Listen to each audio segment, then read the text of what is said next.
Queremos cumprimentar a todos com a paz do Senhor. Estamos iniciando mais uma querida escola bíblica dominical. Estamos terminando um trimestre de estudo da palavra do Senhor, estudando sobre o movimento pentecostal no mundo e também como chegou aqui até ao Brasil. E hoje nós vamos fazer uma breve reflexão do que nós estudamos nesse trimestre e, em seguida, vamos estudar a lição de número 13, que é a lição de hoje. Então, o encerramento da nossa EBD, primeiro trimestre de 2005, aqui na AD Brasil, a nossa querida EBD, a nossa querida Escola Bíblica Dominical, que temos observado que as pessoas têm procurado a EBD, têm se aproximado mais da EBD, porque nós temos aprendido muito. Temos usado a revista da nossa editora Betel, que tem trazido até nós ricos ensinamentos para o nosso aprendizado, para a nossa prática de vida cristã. Nós estudamos esse trimestre o movimento pentecostal. Por que estudamos o movimento pentecostal? Porque a chama do Espírito continua a incendiar o mundo. A chama espiritual continua e a igreja continua expandindo. Então é bom a gente refletir e buscar mais da presença do Espírito Santo. Na lição de número 1, nós estudamos a descida do Espírito Santo, início de uma transformação na vida do cristão. Então, a descida do Espírito Santo promoveu o nascimento da igreja. A igreja nasceu no dia de Pentecostes. Seria, no Antigo Testamento, o dia das primícias, o dia de Pentecostes, quando a igreja nasceu. E os primeiros cristãos são a primícia da igreja. E nós estudamos isso na lição número 1. Então, o próprio Jesus trabalhou e ministrou aqui neste mundo na unção do Espírito Santo. E ele nos orienta e nos ordena a trabalhar na unção do Espírito Santo. Olha, a própria profecia disse que Jesus profetizou, pregou e fez maravilhas na unção do Espírito Santo. Isaías disse assim: o Espírito do Senhor Deus está sobre mim, porque o Senhor me ungiu para pregar boas novas aos pobres, enviou-me a curar os quebrantados de coração,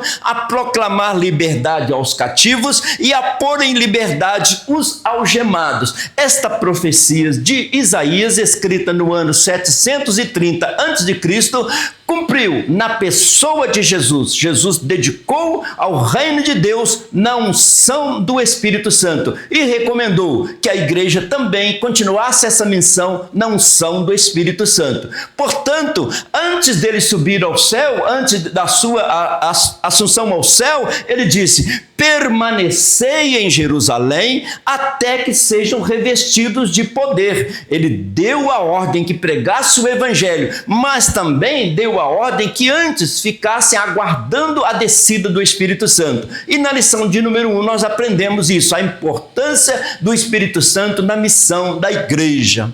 A verdade, o texto áureo desta lição foi: e todos foram cheios do Espírito Santo e começaram a falar em outras línguas, conforme o Espírito Santo lhes concedia que falasse. Eles foram revestidos do Espírito Santo, falaram em línguas estranhas com o Senhor, adoraram a Deus em línguas e iniciaram a grande obra, a missão de dar continuidade à missão de Jesus. Eles ficaram em Jerusalém, foram para o cenáculo. Aqui é ao cenáculo onde o Espírito Santo desceu.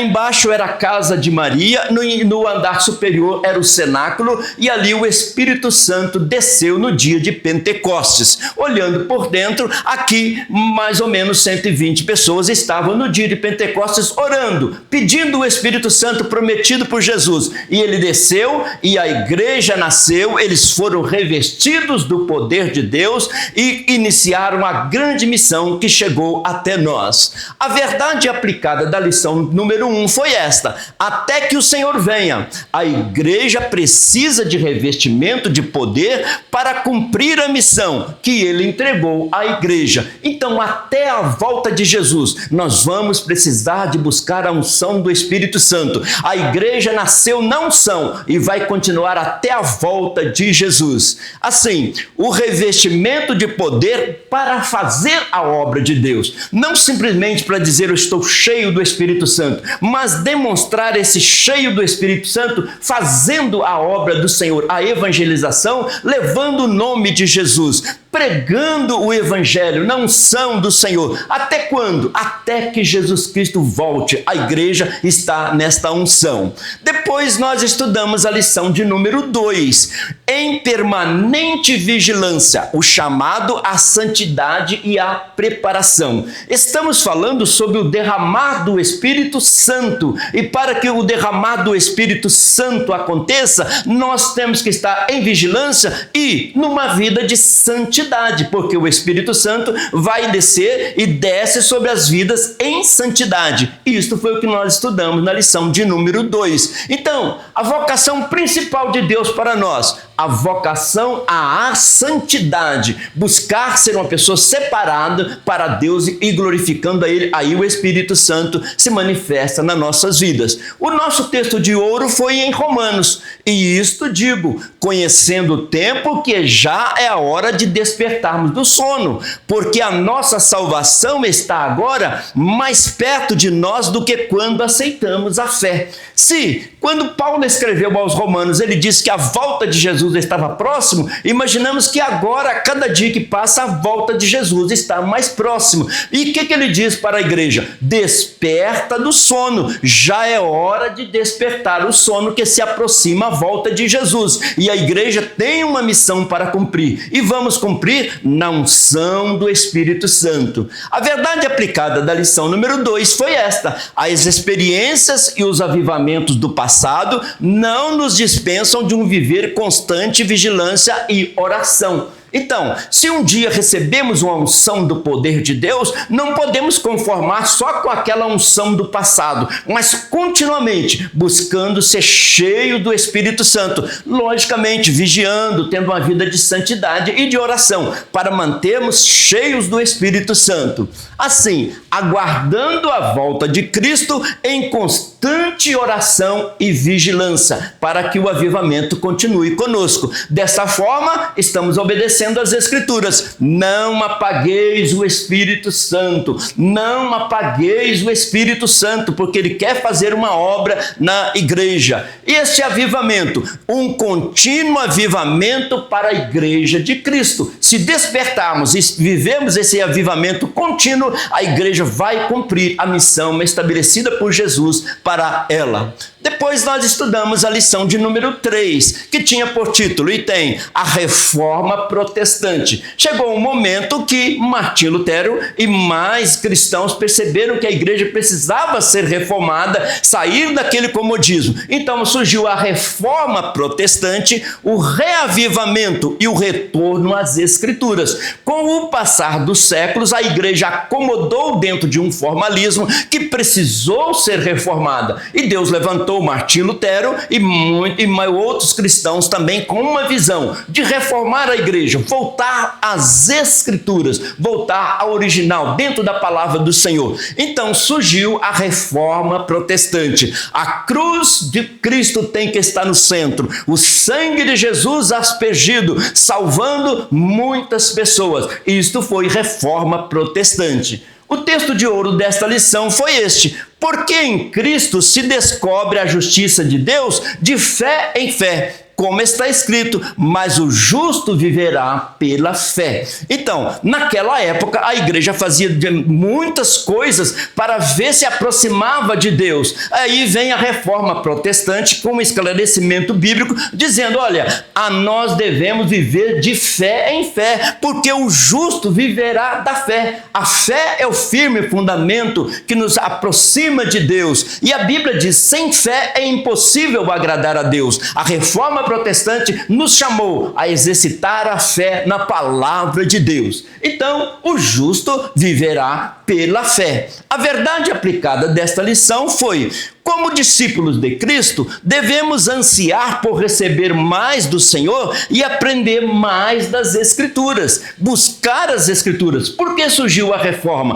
Porque leram nas Escrituras, porque tinha uma maneira melhor de servir ao Senhor e com um resultado maior também. Isso, a procurar a palavra de Deus, aproximar da palavra do Senhor. Então, a reforma protestante, quando tudo parecia perdido, um homem lê à luz de velas: o justo viverá pela fé. Então, quando leu lá em Romanos 1:17, Martinho Lutero, o justo viverá pela fé, então eu tenho que crer que Jesus morreu para me salvar, que ele vai derramar do seu Espírito, eu tenho que ter uma vida de fé, não um formalismo religioso. E Martinho Lutero falou esta frase tão marcante para nós: a teologia é a gramática do Espírito Santo. A teologia estuda sobre Deus, o Espírito Santo, Jesus, e a teologia nos ensina a entrar nas Escrituras e tirar toda a riqueza que está no livro sagrado para a nossa edificação espiritual. Então, a teologia é a gramática do Espírito Santo, é o Espírito Santo revelando para nós a importância da Bíblia como a única regra de fé. Temos fé? Temos fé. Cada pessoa tem o seu grau de fé servindo ao Senhor,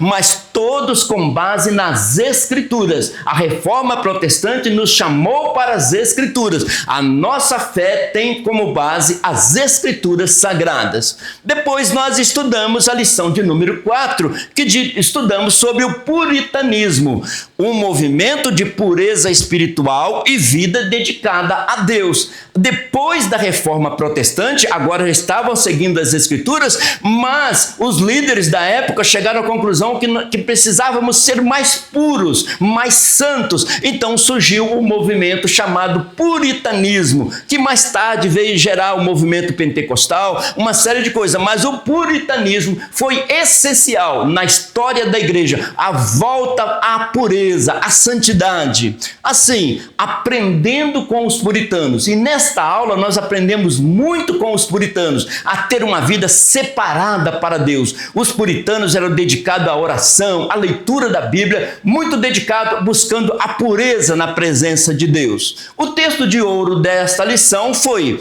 não tornarás a vivificar-nos para que o teu povo se alegre em ti. O salmista dizendo: Deus, torna-nos a purificar, ou seja, buscando a ter uma vida pura. E isso foi o movimento puritano, buscando a vivificar e ter uma vida santa diante de Deus. A mesma coisa que poderíamos dizer nessas palavras: um retorno aos princípios, um retorno à palavra de Deus, o resgate dos padrões bíblicos para a igreja buscando resgatar os ensinamentos das Escrituras. Isto foi o puritanismo.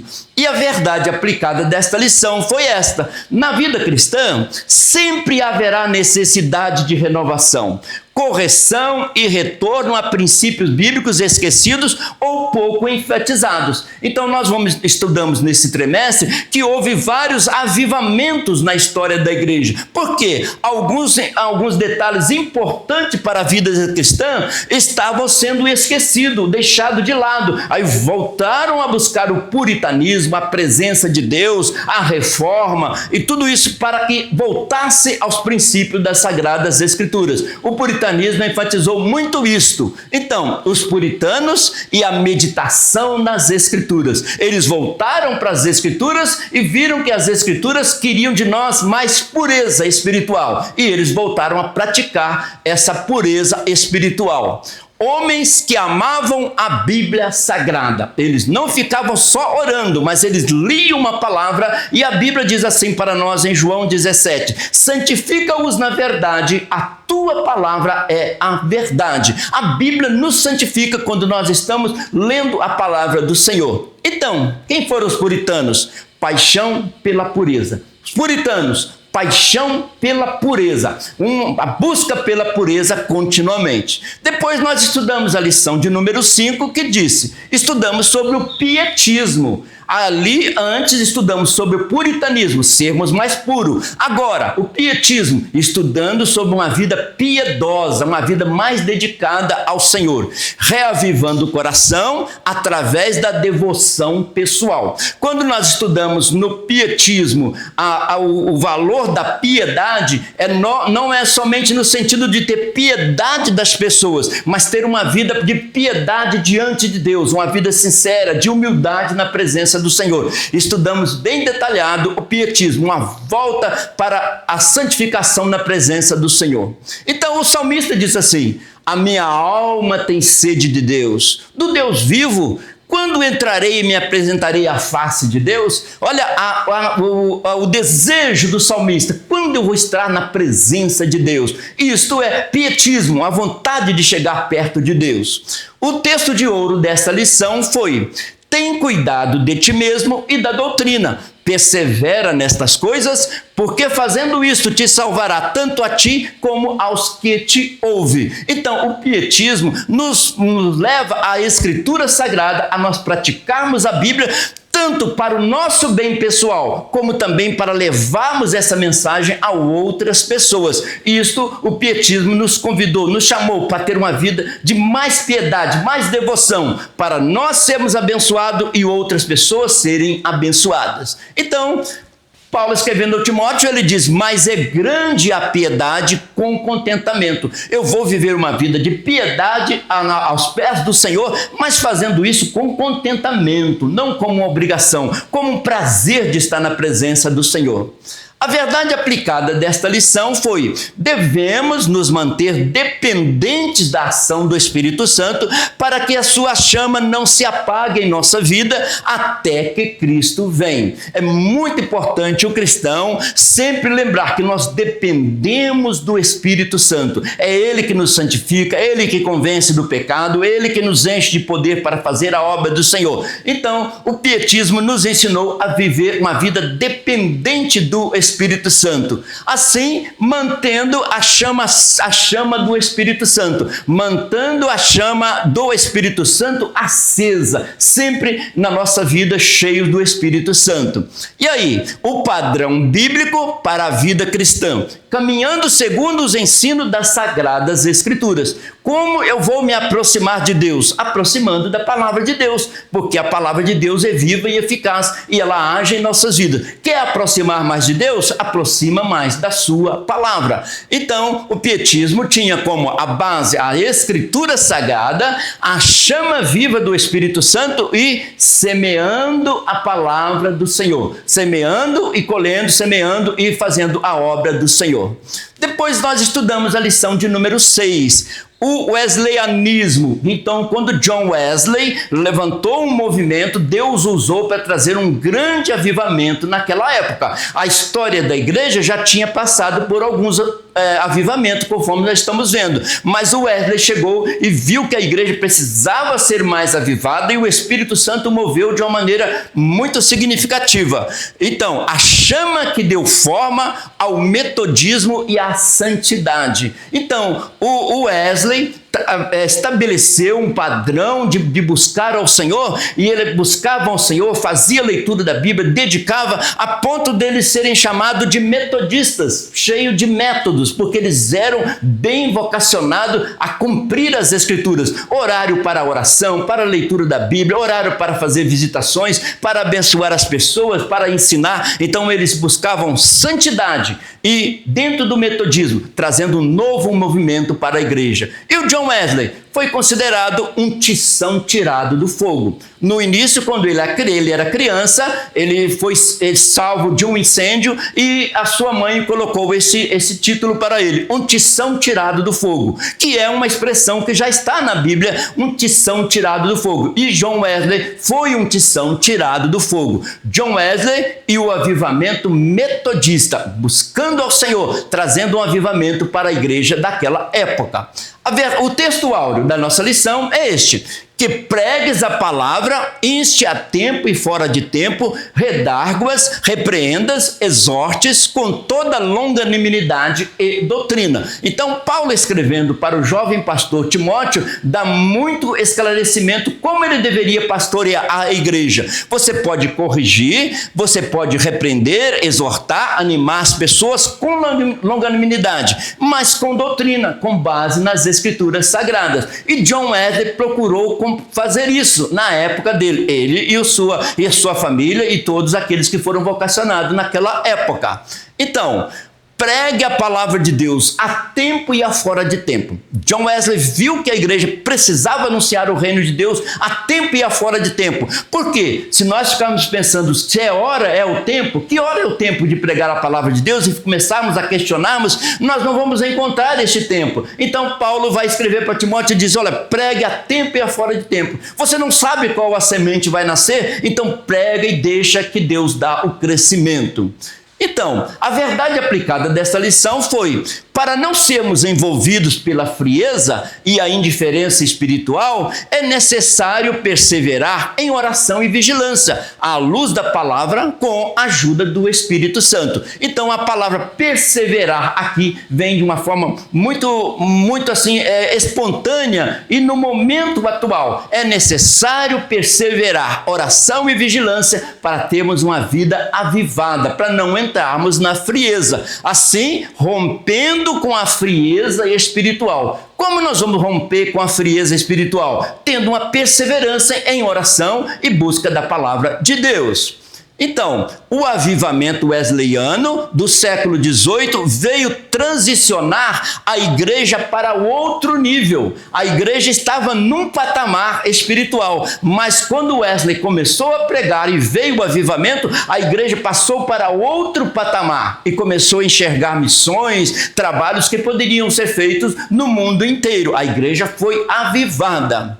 Assim, agora depois estudamos a lição de número 7, o movimento de santidade. Olha quantos movimentos aconteceram na igreja, tudo buscando para aproximar ao Senhor, e todos eles com base nas Escrituras. O movimento de santidade buscando a perfeição cristã em vida. Então, os cristãos dessa época viram que não era suficiente apenas a reforma, não era suficiente o puritanismo, o pietismo, o movimento de santidade ia nos aproximar mais de Deus para realizar mais a obra do Senhor. Movimento de santidade foi muito importante. Santidade é uma exigência do reino de Deus. Parece simples a palavra, mas a exigência do reino é que nós sejamos santos. É a base para viver dentro do reino.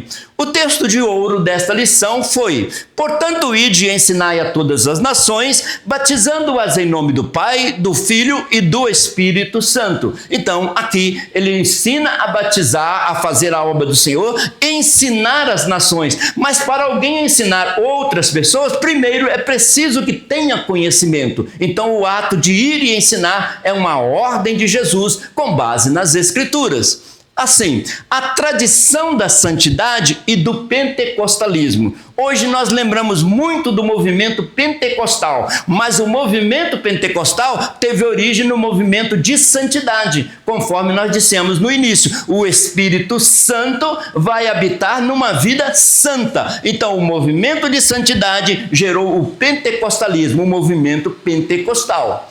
A verdade aplicada desta lição foi: os discípulos de Cristo devem perseverar em oração e vigilância no combate à frieza espiritual, porque a frieza espiritual fica nos rodeando, mas uma pessoa perseverante não deixa a frieza espiritual tomar lugar, mesmo após a experiência do batismo com o Espírito Santo. Então não basta apenas eu receber o Espírito Santo, ser batizado com o Espírito Santo e acomodar, mas sim ter uma vida de contínua busca de vida com o Espírito Santo para realizar a vontade do Senhor. Então, santificação, dentro do movimento de santidade, vontade e chamado de Deus para nós. Se tem algo que é para todos, é a santificação, para todos os cristãos do mundo todo. O chamado principal de Deus, a santificação. Deus dizendo, sede santos porque eu sou santo, diz assim o Senhor.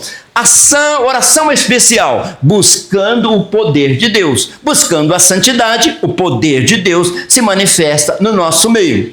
Então, o movimento de santidade, ele tornou como raízes teológicas do pentecostalismo. E hoje nós falamos muito do movimento pentecostalismo, do Pentecostes, né? Mas ele é fruto do movimento de santidade. Uma vida santa gerou vidas avivadas. Então, depois nós estudamos a lição de número 8, que trouxe por título O Avivamento da Rua Azusa. Agora, de vários movimentos que aconteceram, chegou o momento do avivamento que aconteceu na Rua Azusa, nos Estados Unidos. E aí foi onde o fogo pentecostal se espalhou pelo mundo. Ali o grande avivamento da Rua Azusa, que chegou até nós, até o Brasil, este grande avivamento. E uma pessoa que se destacou nesse movimento da Rua Azusa é o pastor William Seymour. Todos nós já conhecemos e sabemos que ele era o pastor da igreja e que teve que ampliar a igreja e teve que ampliar mais porque o movimento cresceu e chegou até ao Brasil. Porque houve um avivamento baseado na vida de santidade, o Espírito Santo se manifestou e o avivamento aconteceu no mundo todo.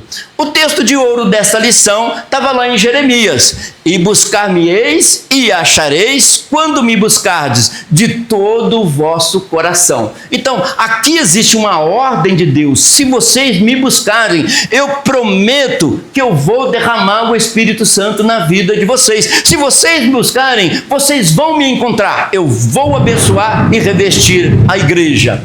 Então, assim a palavra do Senhor diz para a gente em Isaías também: buscai o Senhor enquanto se pode achar, buscai enquanto está perto. Deus nos dando orientação e para que nós busquemos mais e mais do Senhor.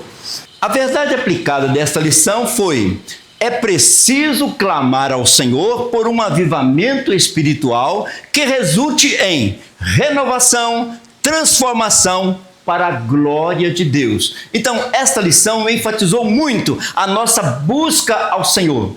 Quanto mais nós buscarmos ao Senhor, mais nós vamos vivenciar renovação, sermos renovados, transformação, algo de dentro para fora, e tudo isso para a glória de Deus. Quanto mais nós pregarmos e anunciarmos o reino de Deus, mais Deus será glorificado e mais vidas serão abençoadas e salvas.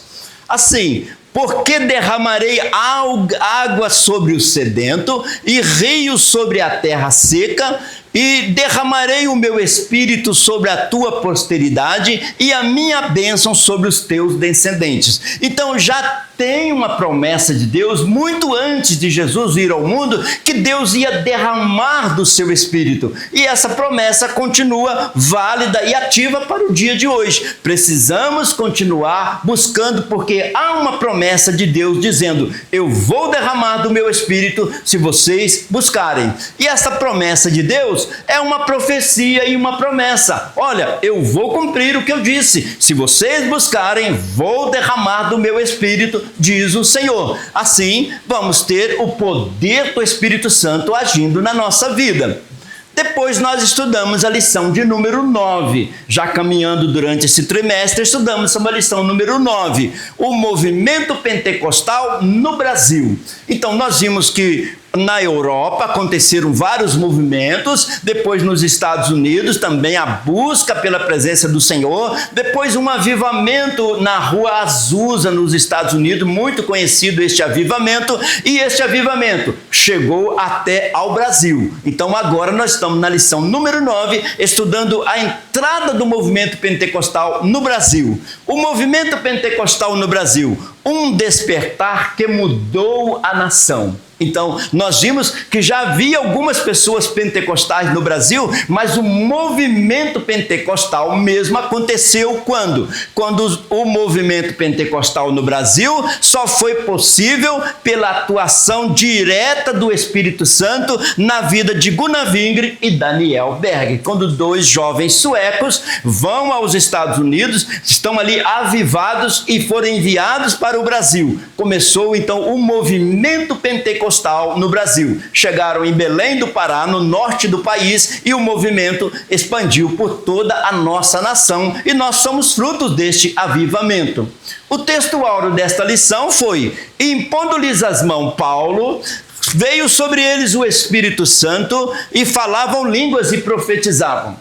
Esse texto áureo veio dentro desta lição para enfatizar que Paulo também fez a grande obra do Senhor pelo mundo, avivado pelo Espírito Santo. Então Paulo chegou na cidade de Éfeso e lá em Éfeso, ele pregou e impôs as mãos e as pessoas foram revestidas do poder de Deus. Paulo fez 2, 3, 4 viagens missionárias aqui nesta região e ele deu muita ênfase à cidade de Éfeso. Ele insistiu muito para que ali houvesse um grande avivamento e toda aquela região fosse avivada.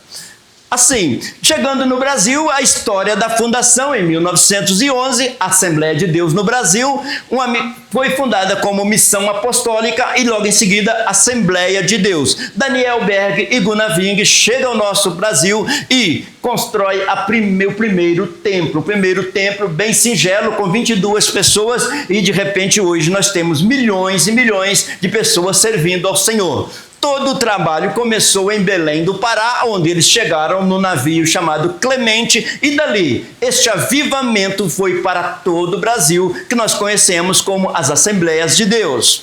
A verdade aplicada desta lição foi: cada membro do corpo de Cristo, à luz da palavra de Deus, deve cultivar o desejo de buscar mais de Deus, para que a chama do Espírito não se apague. Não pode haver um comodismo, mas buscar mais. Eu já estou buscando de Deus, mas busque mais, porque haverá mais manifestação do Espírito Santo e a chama do Espírito nunca vai apagar. Nós vamos sempre mantendo acesa a chama pentecostal. A chama pentecostal é aquela manifestação do Espírito no dia de Pentecostes, quando a igreja nasceu, mantendo essa chama pentecostal. Então, é tempo de buscar a Deus, é tempo de buscar a Deus. Depois nós estudamos a lição de número 10, o movimento pentecostal e neopentecostal, renovação e expansão no século XX. Já estamos chegando bem perto aqui da nossa época.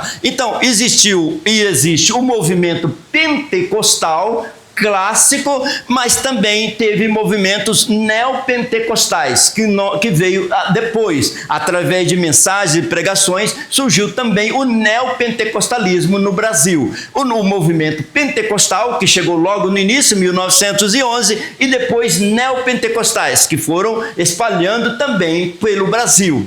E assim, o que é o movimento pentecostal? Exatamente quando os missionários chegaram e começaram a fundar igrejas pentecostais, pessoas que creem no batismo com o Espírito Santo, creem que os dons espirituais são para hoje, são atuais, são para hoje, e assim a expansão da igreja por todo esse território nacional. O movimento pentecostal, e depois do movimento pentecostal vieram os movimentos neopentecostais também, crendo na palavra de Deus, conforme Deus tem nos ensinado.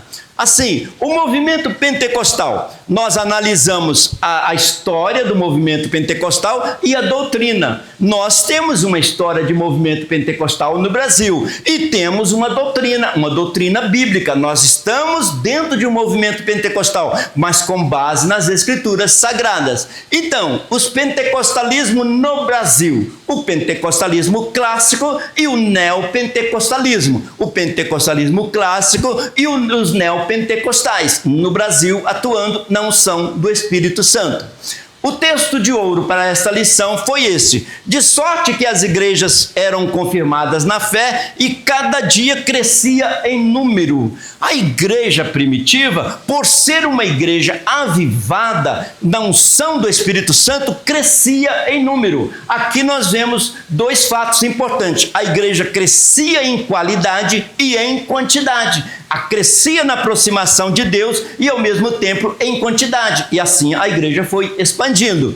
Então, construindo igrejas saudáveis, sempre com essa visão de ter igrejas saudáveis. E o que é uma igreja saudável? É uma igreja pentecostal, avivada, com base nas Escrituras Sagradas, levando o nome precioso de Jesus a toda criatura. A igreja primitiva tem uma marca muito importante que é bom a gente revisar neste versículo. A igreja, na verdade, tinha paz por toda a Judéia, Galiléia e Samaria, edificando-se, caminhando no temor do Senhor e no conforto do Espírito Santo, e crescia em número. Olha quantas qualidades aconteciam na igreja primitiva. Tinha paz, era edificada, andava no temor do Senhor, tinha o conforto do Espírito Santo e crescia em número. Isto é uma igreja saudável.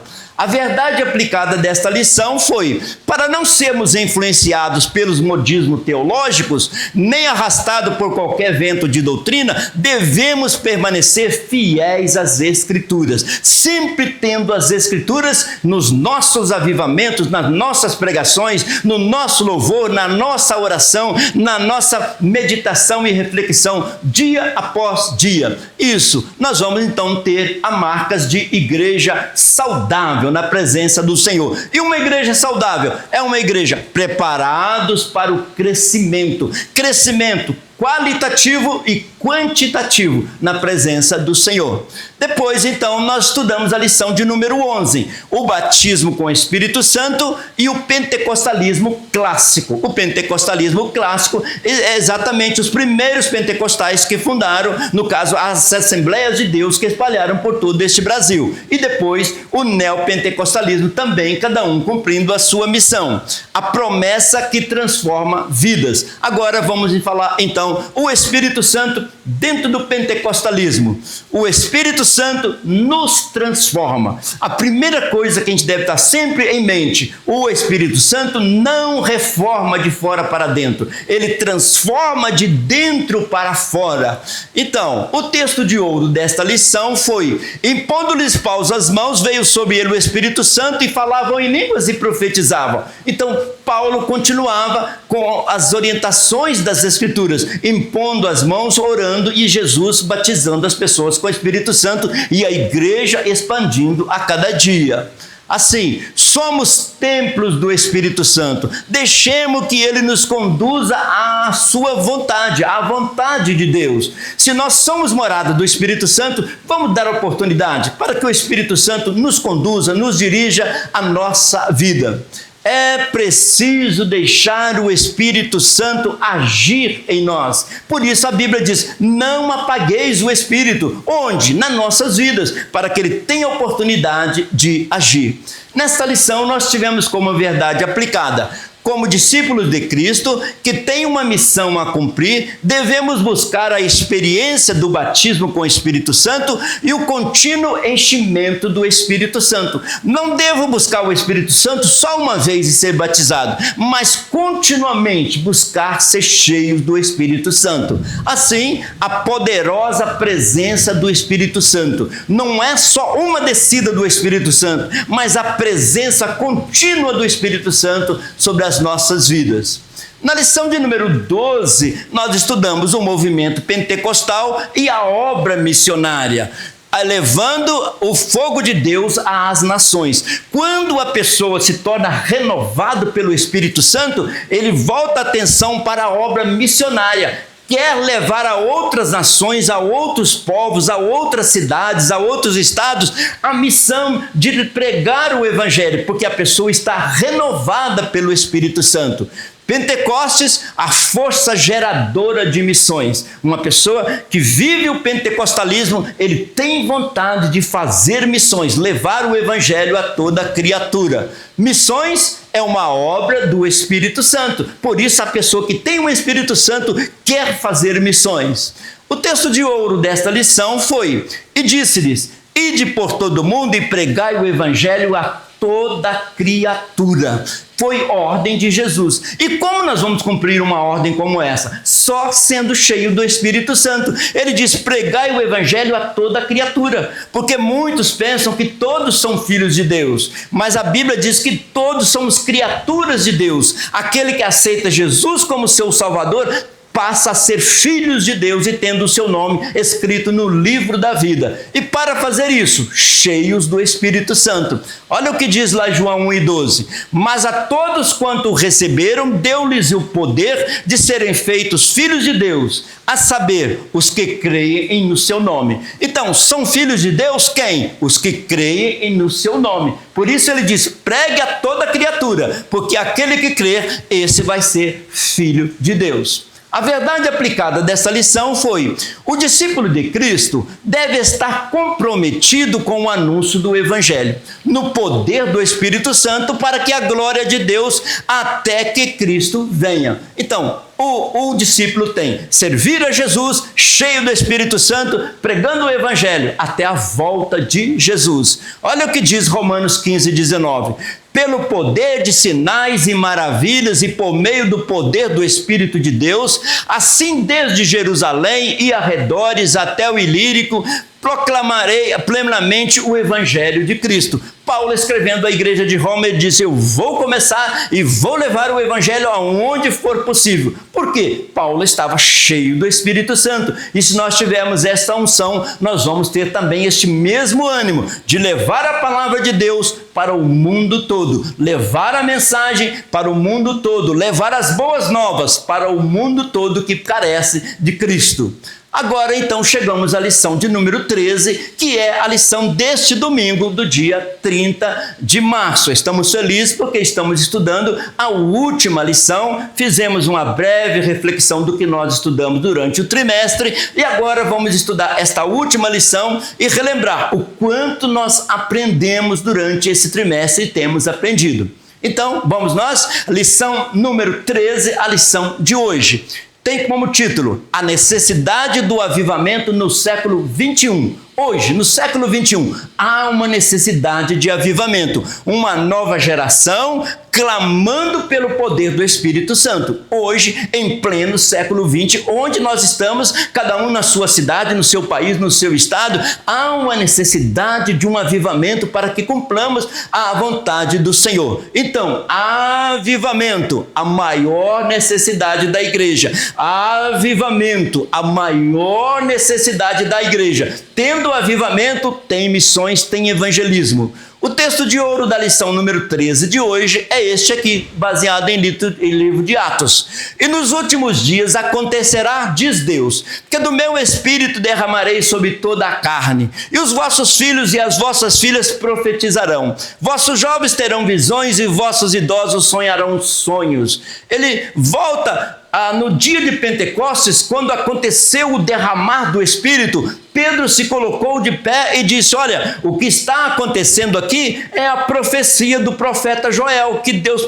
prometeu derramar do Espírito. Então, jovens, idosos, crianças, todos serão abençoados pela presença do Espírito Santo. Isto nós vemos um avivamento nos últimos dias. Estudamos sobre os vários avivamentos que aconteceram durante a história, vários avivamentos. Hoje estamos refletindo no avivamento necessário hoje, para nós, para mim, para nós sermos abençoados e abençoarmos outras pessoas. A verdade aplicada de hoje é esta: para não se esfriar no amor e nem extinguir o espírito, é fundamental viver em constante oração e vigilância. Então, sempre orando, sempre vigiando, nós estaremos cheios do Espírito, sem extinguir o Espírito. Então, a ordem de Deus que não passa é esta: vigiai e orai. Todo dia estamos ouvindo, vigiai e orai, para manter a chama acesa. O texto de referência para esta lição foi este: oração do profeta Abacuque sob a forma de canto. O profeta Abacuque foi um profeta que falava muito com Deus, e as profecias dele se referem aos cânticos e às orações dele. E ele tem muito para nos ensinar através dos seus cânticos e orações. Oração do profeta Abacuque sob a forma de canto. Ouvi, Senhor, a tua palavra e temi. Aviva, ó Senhor, a tua obra no meio dos anos a notifica. Na ira, lembra-te da misericórdia. Então, quando é que ele está pedindo que Deus aviva a obra? No meio dos anos, na caminhada do dia a dia, é que pode acontecer um esfriamento. Então, Abacuque está dizendo: Senhor, é no meio da trajetória que eu peço um avivamento. Essa é a mensagem. No meio dessa trajetória que estamos no século 21, buscando ao Senhor que haja um avivamento. Esta é a nossa oração. Porquanto, ainda que a figueira não floresça, nem haja fruto na vide, o produto da oliveira minta, e os campos não produzam mantimento, as ovelhas da malhada sejam arrebatadas, nos currais não hajam vacas.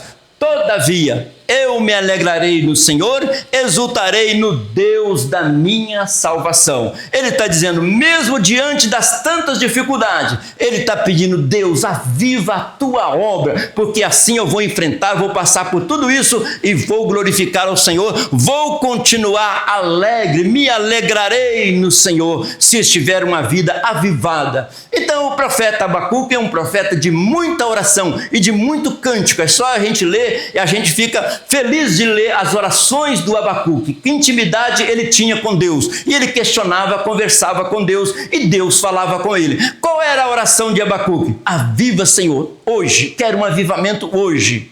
A introdução da nossa lição 13 é esta: veremos a relevância de buscar o avivamento espiritual nesses últimos dias na igreja na terra. Há uma necessidade de busca por um avivamento, todos sabemos disso, e estamos aqui estudando e meditando exatamente para isso, para aprendermos e buscarmos. É imprescindível que a luz da palavra de Deus nos guie nessa busca, para não sermos enganados nem confundidos diante de tantos movimentos que tentam imitar aquilo que somente Deus promove, o avivamento espiritual. Então ele está dizendo que se nós buscarmos um avivamento conforme as Escrituras, nós vamos ter um avivamento sadio, saudável, vamos ser uma igreja saudável e vamos cumprir a vontade de Deus. Assim que o Abacuque orou: aviva, ó Senhor, a tua obra. Que esta seja a nossa oração de cada dia. Senhor, aviva a tua obra. Senhor, aviva, ó Senhor, a tua obra. Aviva, ó Senhor, a tua obra. Que busquemos um avivamento em pleno século 21 que tanto precisamos. Tópico 1. A relevância do avivamento. É importantíssimo que sejamos avivados. Então, no dia de Pentecostes, depois da ascensão de Jesus, obedecendo a ordem de ficar em Jerusalém, os discípulos foram revestidos de poder. Jesus disse: ficai que vocês vão ser revestidos. Eles obedeceram, ficaram e foram revestidos, e tornou-se uma grande bênção para o mundo. Quando o Espírito Santo foi derramado sobre os discípulos, trazendo um grande avivamento, eles começaram a viver um novo tempo. A igreja passa a ser uma igreja num novo patamar, uma igreja avivada, cheia de sinais e maravilhas, porque estão avivados. Isto é, o fluir do avivamento na igreja primitiva. Então, acontecia o avivamento na igreja primitiva. E hoje nós estamos buscando um reavivamento. 1.1. O significado do avivamento. O que é isso, avivamento? Então, o avivamento é uma bênção de Deus, pois é uma ação que traz vida e dá novo ânimo. Olha que interessante, muitas vezes o desânimo está associado à falta de avivamento. Quando busca o avivamento, o ânimo também volta a vigorar o ânimo e servir a Deus com muito ânimo. Salmo 85 está escrito: não tornarás a vivificar-nos para que o teu povo se alegre em ti? Então o salmista está dizendo: Deus, nos vivifica de novo, nos vivifica, nos renova, novamente, vem agir agir como o Senhor agiu na igreja primitiva. O Espírito Santo é responsável por avivar a igreja, tornando-a ativa no cumprimento dos propósitos de Deus. Uma igreja avivada vai cumprir a missão que Deus estabeleceu para ela. Então, o avivamento espiritual que vem de Deus, ele tem por base as Escrituras Sagradas. O avivamento espiritual que vem de Deus tem como fonte a Bíblia Sagrada.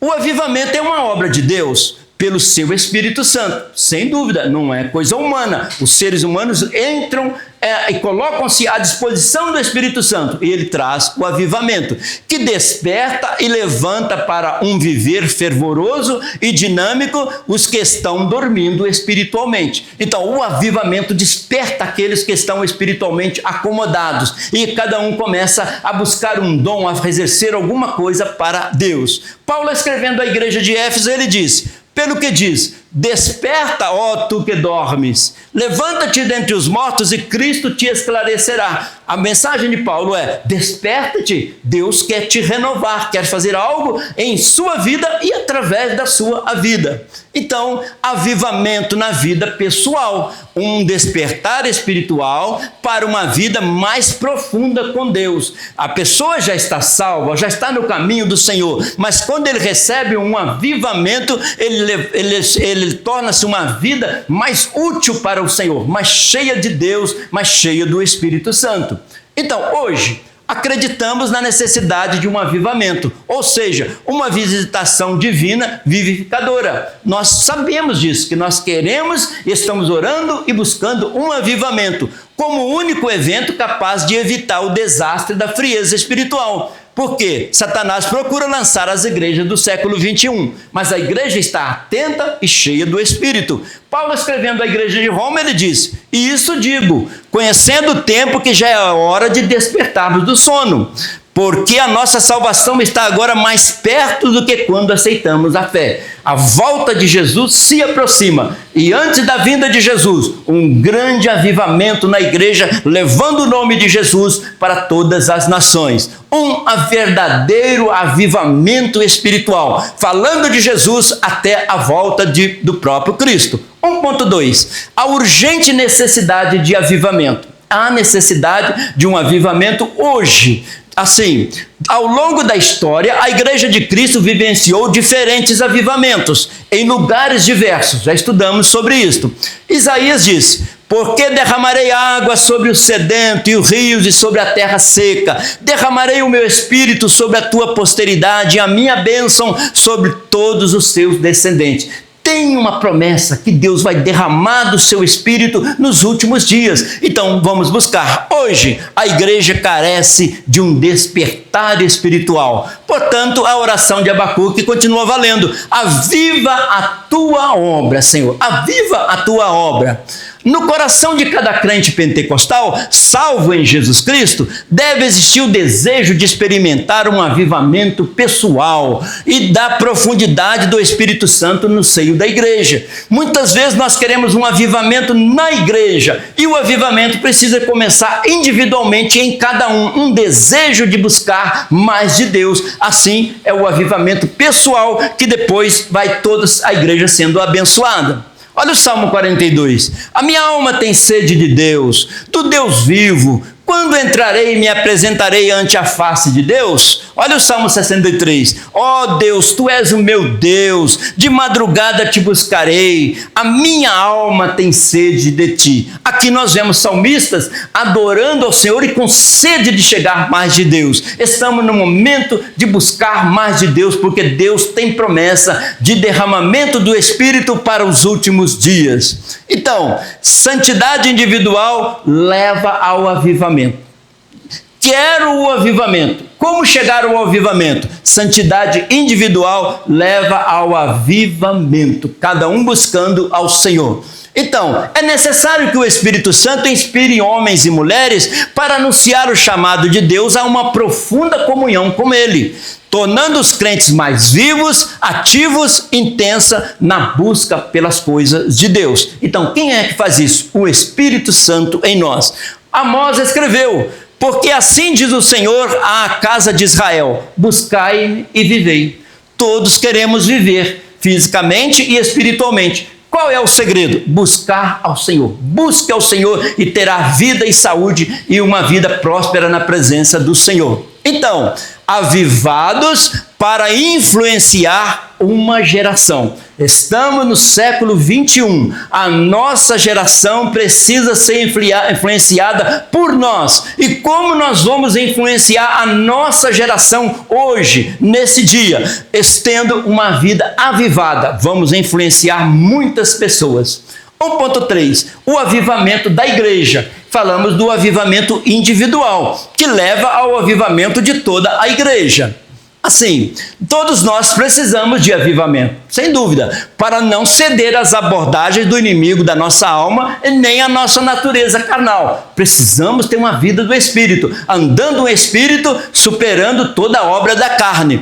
Paulo, escrevendo aos Gálatas, ele diz: e os que são de Cristo crucificaram a carne com as paixões e concupiscências. Porque é de Cristo? Então anda no Espírito. Andando no Espírito, supera qualquer sugestão carnal. O profeta Abacuque afirmou: aviva, Senhor, a tua obra no meio dos anos. Gente, e que obra é esta? É o avivamento pessoal, é o avivamento coletivo de toda a igreja, é um avivamento que influencia toda a nossa geração. E o profeta fez uma oração que eu creio que deveria ser a nossa oração cotidiana.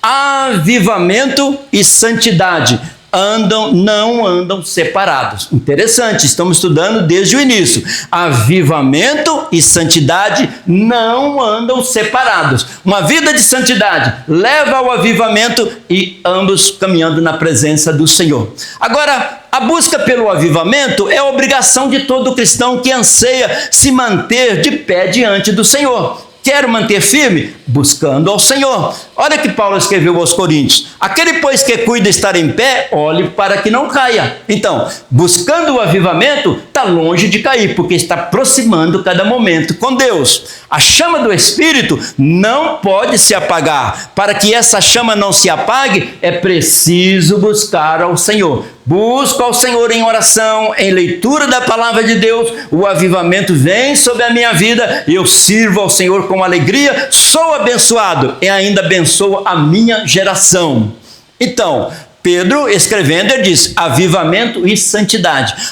Eu queria mais avivamento. Começando pela santidade. Queria mais avivamento pela santidade, pela oração e leitura da palavra. Assim como os sacerdotes do Antigo Testamento tinham que colocar lenha nova no altar do holocausto toda manhã, também nós devemos ter uma vida diária de oração em busca do Senhor. Então, mesmo lá no Antigo Testamento, no tabernáculo, vou mostrar para vocês, havia uma contínua oferta diante do altar do Senhor. Como havia contínua oferta, também ouvia continuamente a manifestação da Shekinah, da glória de Deus. Levítico, lá em Levítico estava escrito: o fogo, pois, sobre o altar arderá nele, não se apagará, mas o sacerdote acenderá a lenha nele cada manhã.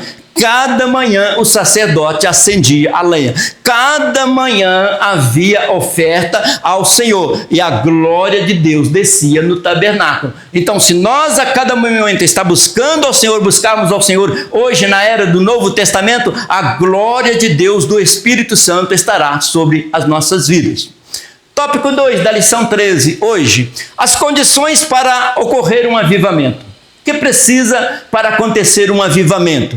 São 3 condições básicas para haver um avivamento.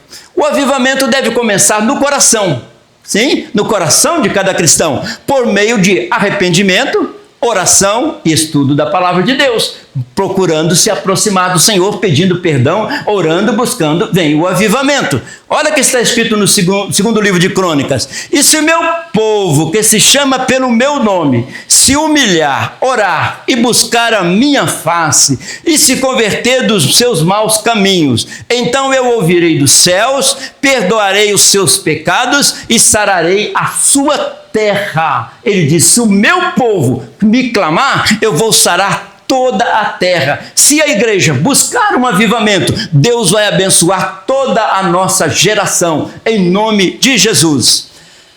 avivados pelo poder da palavra. Então, o avivamento também vem pelo Espírito e vem pela leitura da palavra, meditação na palavra. 2.1, arrependimento, um caminho para o avivamento. Pedir perdão a Deus, pedir purificação, santidade, aí o avivamento vem sobre as nossas vidas. O pecado nos separa do Senhor, sabemos disso. Olha lá Isaías escrevendo: as vossas iniquidades faz divisão entre vós e o vosso Deus, e os vossos pecados encobre o seu rosto de vós, para que vos não ouça. Então, o que nos separa de Deus é o pecado. Ele diz: se confessarmos e deixarmos, alcançamos misericórdia. Aí Deus volta a ter comunhão conosco, temos paz com Cristo e assim somos abençoados. A mesma coisa para o avivamento. Por isso, Deus nos instrui sobre a importância do arrependimento para continuarmos na presença de Deus, continuamente pedindo perdão, continuamente confessando, orando, buscando santidade através da palavra de Deus e do Espírito Santo.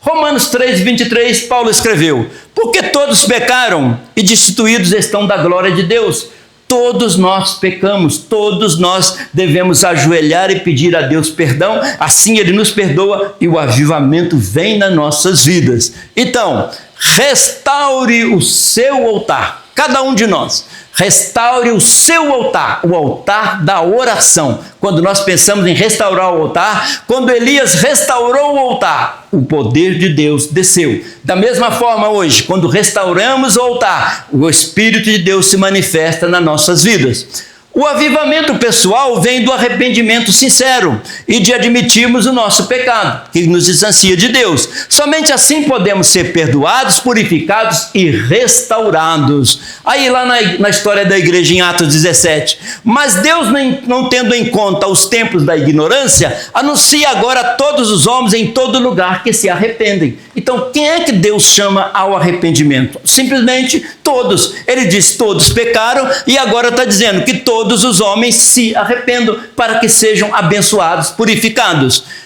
João também escreveu: se confessarmos os nossos pecados, Ele é fiel e justo para nos perdoar os pecados e nos purificar de toda injustiça. Então, se confessamos, conversamos com Deus, colocamos tudo diante do Senhor, o perdão vem e o avivamento vem automaticamente sobre as nossas vidas. Lembrar de alguns altares que aconteceram no Antigo Testamento? Então, Jacó levantou um altar, o altar do compromisso. Ele levantou um altar lá em Betel.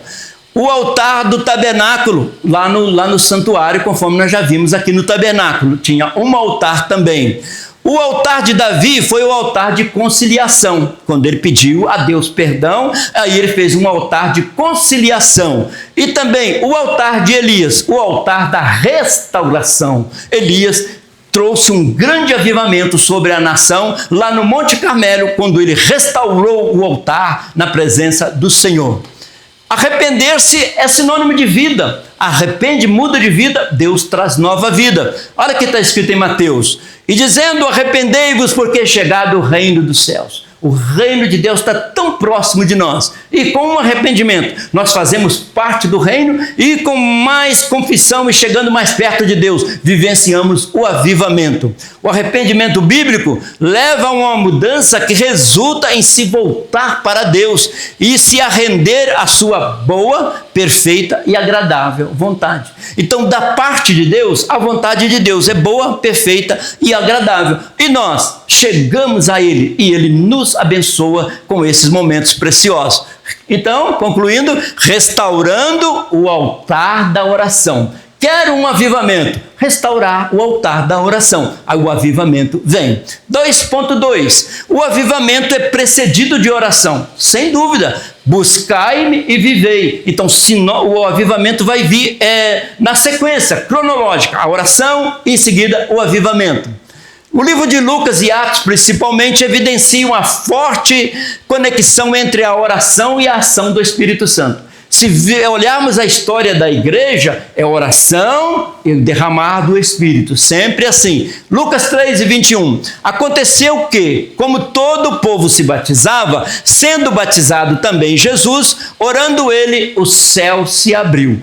próprio Jesus, quando foi batizado, orou, e quando ele orou, o céu se abriu. E quem não quer ver o céu aberto sobre ele? Quem de nós não queremos isso? E para o céu se abrir, é necessário que nós oremos, assim como Jesus orou. Então, Jesus orou, o céu se abriu, o Espírito Santo desceu. Jesus orou, o céu se abriu, o Espírito Santo desceu. Podemos trazer essa frase para nós. Eu oro, o céu se abre e o Espírito Santo desce sobre a minha vida. Jesus orou, o Espírito Santo desceu em forma corpórea de pomba. Não fala do tamanho da pomba, fala em forma corpórea de pomba. Então, Jesus orou, a segunda pessoa da Trindade, o Espírito Santo desceu, a terceira pessoa da Trindade, de uma maneira gloriosa. Dessa forma, a oração e interesse por parte dos discípulos e interesse de Deus em dar o Espírito Santo. Deus quer enviar o Espírito Santo. Se nós quisermos receber, é só dar lugar que ele se manifesta. Olha o que está escrito em Lucas. Pois se vós, sendo maus, sabeis dar boas dádivas aos vossos filhos, quanto mais dará o Pai Celestial o Espírito Santo àqueles que o pedirem? Ele diz, olha, nós damos coisas boas para os nossos filhos. E Deus pode nos dar o Espírito Santo. Portanto, orando por avivamento em sua igreja, cada um buscando este avivamento. Oração antes e depois do Pentecostes. Não aconteceu? Jesus falou, ficai em Jerusalém. Ficaram orando, o Espírito Santo desceu. Quando a igreja continuou orando e testemunhando sobre a ação do Espírito Santo. Receberam o Espírito Santo no início e depois para pregar o Evangelho. Atos 1 e 14. Todos eles perseveraram unanimemente em oração e súplicas, clamando, como as mulheres, Maria, mãe de Jesus, e com seus irmãos. Os irmãos de Jesus agora já estavam convertidos buscando o Espírito Santo. Atos 4 e 31. E tendo eles orado, moveu-se o lugar em que estavam reunidos, e todos foram cheios do Espírito Santo, e anunciavam com ousadia a palavra de Deus. Receberam o Espírito Santo, oraram em línguas, e depois pregaram a palavra com ousadia. Pentecostes, o Espírito, eles oraram, o Espírito Santo desceu e depois pregaram a palavra com ousadia. Ainda hoje, devemos perseverar em oração, conscientes tanto da nossa dependência, da ação do Espírito Santo, quanto da certeza que o Senhor Deus continua disposto a operar o avivamento na vida do seu povo. Deus quer avivar a sua igreja. Que a nossa oração seja: aviva, ó Senhor, a minha vida no meio dos anos. Aviva a minha vida. A oração pedindo os dons do Espírito Santo. Muitas vezes esquecemos que Jesus tem muitos dons à disposição para doar para os seus filhos. E nós não pedimos, não queremos, não buscamos. E Deus quer derramar deste Espírito Santo esses dons espirituais. 2.3. Avivamento pela palavra. A palavra nos aviva. Então, Deus é o maior interessado em trazer um avivamento para os nossos dias. Deus é o maior interessado. Isaías 44, derramarei do meu espírito. Deus falou assim, a palavra de Deus nos esclarece que há necessidade de quebrantamento. Então, os sacrifícios para Deus são um espírito quebrantado e um coração quebrantado. Contrito não desprezará a Deus. Se alguém em oração, humildade, buscar ao Senhor, Deus derrama do seu espírito. O verdadeiro avivamento só ocorre quando é manifestada a palavra de Deus. Quando a palavra de Deus é lida, é pregada, acontece avivamento. Para haver avivamento espiritual é preciso observar os parâmetros da palavra de Deus. Então nós vamos ter um avivamento sadio com base na palavra de Deus. A Bíblia diz lá, Neemias dizendo, e no dia seguinte ajuntaram-se os cabeças dos pais de todo o povo, os sacerdotes, os levitas, a Esdras, o escriba, isso para atentarem para as palavras da lei. E de dia em dia se lia o livro da lei.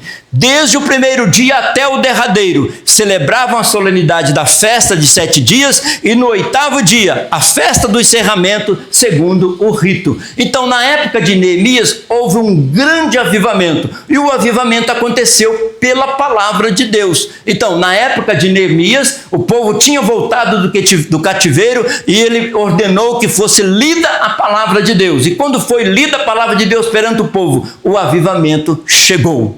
Ninguém esfria na fé rapidamente. É uma ação gradativa na qual vai se perdendo, entre outras coisas, o amor pelas Escrituras. Então, precisa voltar à palavra de Deus para ter o avivamento. A palavra de Deus nos ordena: sede fervorosos no Espírito, servindo ao Senhor. Sede fervorosos. A fé vem por ouvir e ouvir a palavra de Deus. Então, o avivamento vem por ouvir a palavra de Deus. A palavra pregada, cantada, a palavra ensinada, lida, o avivamento vem.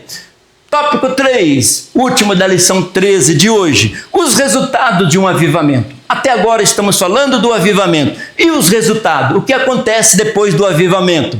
Vamos ressaltar 3 resultados. São evidências que o povo de Deus precisa de desejar este avivamento. Surgem os resultados. Um deles, muito forte: o avivamento realinha a missão da igreja. A igreja precisa ter um rumo, estar alinhado com a vontade de Deus. E para anunciar o evangelho para o mundo inteiro, a igreja tem que estar realinhada com o Espírito Santo de Deus, porque a igreja vai trabalhar na unção do Espírito de Deus. O avivamento nos mantém cheios do Espírito Santo, continuamente. As palavras de Paulo aos Efésios apontam para a necessidade de sermos continuamente cheios do Espírito, para viver como povo de Deus num contexto marcado por corrupção e perversidade. Esse é o contexto que nós vivemos, mas nós estamos avivados na presença do Senhor. Paulo escrevendo aos Efésios: não vos embriagueis com vinho, mas enchei-vos do Espírito, para glorificar e exaltar o nome do Senhor. Manter-se cheio do Espírito, esta é a ordem de Deus para nós. A presença do Espírito Santo deve ser uma realidade na vida do crente avivado. Como os primórdios da igreja, quando o povo de Deus seguia Cristo cheio do Espírito Santo. A igreja primitiva é um exemplo para nós, cheios do Espírito Santo, pregando a palavra do Senhor. Todos foram cheios do Espírito Santo. Portanto, hoje, não apagueis o Espírito Santo, não apagueis o Espírito Santo. Precisamos ser cheios do Espírito de Deus para levar ao mundo o conhecimento, a verdade de Cristo, através da unção do Espírito de Deus. Paulo, escrevendo a Timóteo, ele diz: porque isto é bom e agradável diante de Deus, nosso Salvador, que quer que todos os homens se salvam e venham ao conhecimento da verdade. Mas para que todos venham ao conhecimento da verdade, precisa de alguém cheio do Espírito Santo pregando a mensagem para eles. Então, pregando no poder do Espírito Santo. 3.2, o avivamento nos faz andar em espírito. Olha aí, interessante, a pessoa avivada, ele segue mais a orientação do Espírito. É muito importante esse subtópico. Os ataques de Satanás nunca cessam.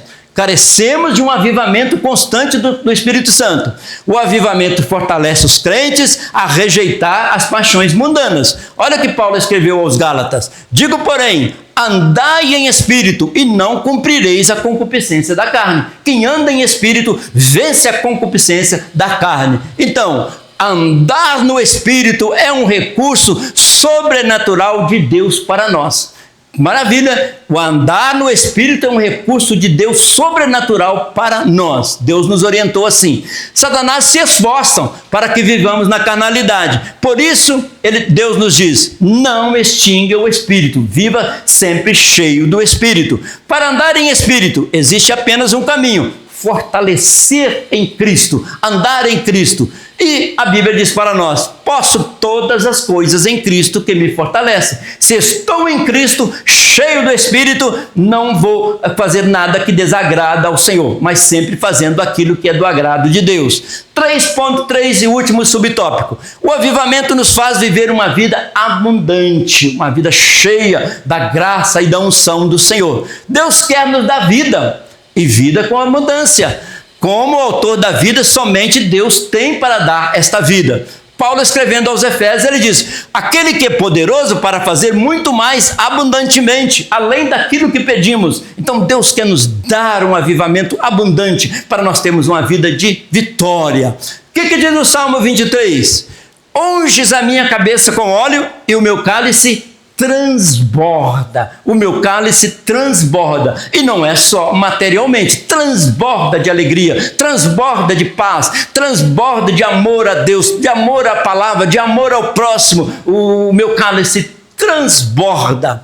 Deus nos revela o seu plano para a igreja avivada, que tem uma vida abundante na terra. Esse é o plano de Deus. Mas os mansos herdarão a terra e se deleitarão na abundância de paz. Os mansos, os humildes, que sabem da necessidade de buscar a presença do Senhor. Então a Bíblia diz: bem-aventurados os mansos, porque eles possuirão a terra. Quem é manso? Que sabe que depende de Deus e busca a Deus, então ele será bem-aventurado. Muitos são prósperos, porém só quem aceita o Senhor Jesus como Salvador sabe o que é viver uma vida abundante. Além de ter bens materiais, mas tem certeza da salvação, tem alegria, tem a paz de Deus em seu coração. Pedro escreveu: não havendo visto há mais, no qual havendo agora, mas crendo, vos alegrais com gozo inefável e glorioso, alcançando o fim da vossa fé, a salvação da alma. De tudo que Deus quer nos dar, o mais importante é a salvação da nossa alma, o nosso nome escrito no livro da vida. Portanto, o nosso maior tesouro é a salvação. O nosso maior tesouro é a salvação. E Deus tem nos orientado e falado sobre isso durante todo esse trimestre. Encerrando essa lição número 13, relembramos que estudamos no tópico 1 a relevância do avivamento, a importância do avivamento. Aprendemos que é necessário que o Espírito Santo inspire homens e mulheres para anunciar o chamado de Deus a uma profunda comunhão com Ele. O Espírito Santo nos chamando para uma intimidade com Ele. Tópico 2, nós estudamos as condições para correr um avivamento. Ter a santidade para acontecer o avivamento. Só é possível haver avivamento observando os parâmetros da palavra de Deus, tendo uma vida de santidade. Tópico 3, nós estudamos os resultados do avivamento. O que acontece quando tem o avivamento? O avivamento fortalece os crentes para rejeitar a escravidão das paixões humanas. Então ele se sente fortalecido.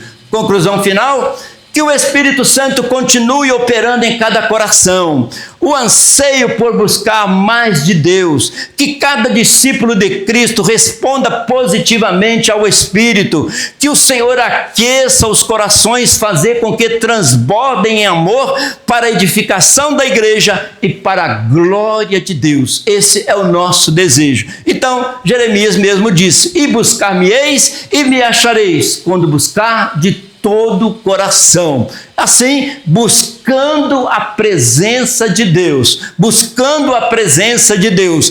Os discípulos no caminho de Emaús não reconheceram Jesus, estava obscuramente ali à noite não vendo, mas uma coisa estava acontecendo. Eles disseram: porventura não ardia o nosso coração quando ele falava? Não estavam vendo, mas estavam sentindo o calor do Espírito Santo. Andando no Espírito, viva como Jesus viveu. Deus abençoe a cada um. Estamos terminando esse trimestre muito felizes por termos estudado sobre os movimentos, os avivamentos que aconteceram durante a igreja. E agora, a história da igreja. E agora, próximo trimestre, estaremos estudando sobre a mordomia cristã. Outro assunto importantíssimo. Estaremos estudando sobre a nossa vida, a nossa administração espiritual e material. Que Deus abençoe a todos, em nome de Jesus.